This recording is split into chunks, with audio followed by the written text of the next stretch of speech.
For you, what are the important issues going into this election?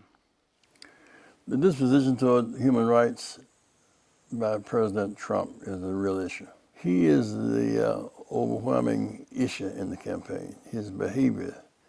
But our ability to do something about it, that's the hope. The hope lies that we have the ability to do something about it.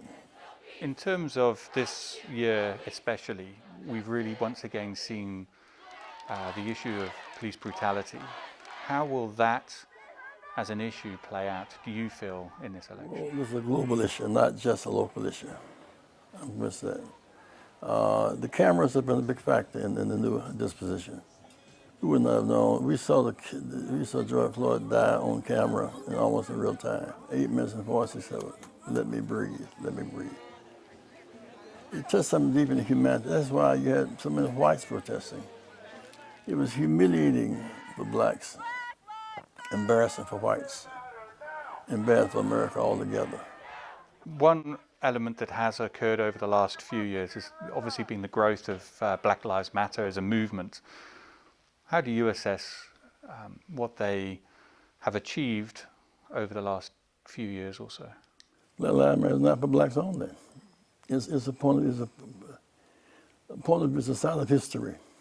We want to see the number of whites involved in saying no to police brutality, yes to voting count, yes to health care. Black Lives Matter has raised the conscience for everybody. It's the center of a moral-based coalition. I'm so proud of this generation, and I march with them every chance I get. If Biden-Harris were to win, there has been a concern over whether there will be a peaceful transition of power. Is that a concern for you? It is. He'll be totally unaccountable for 3 months. Totally unaccountable. That's too long for him to have that kind of power. And if he lost, he'll be bitter and burned. He could thrust into a war.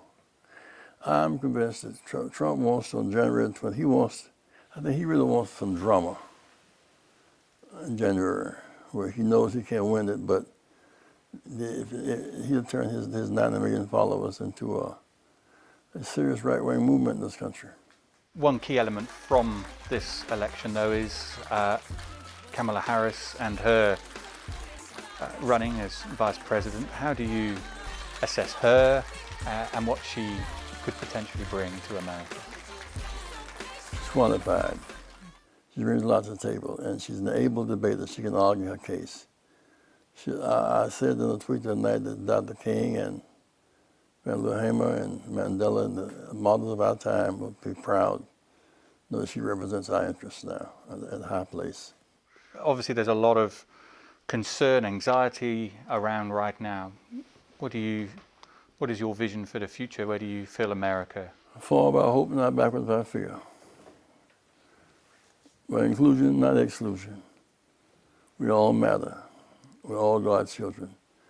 Human rights has been the foundation for local, national, and international policy. I think that becomes our challenge today, to see the value of a solid foundation based on ethics and character and integrity and transparency.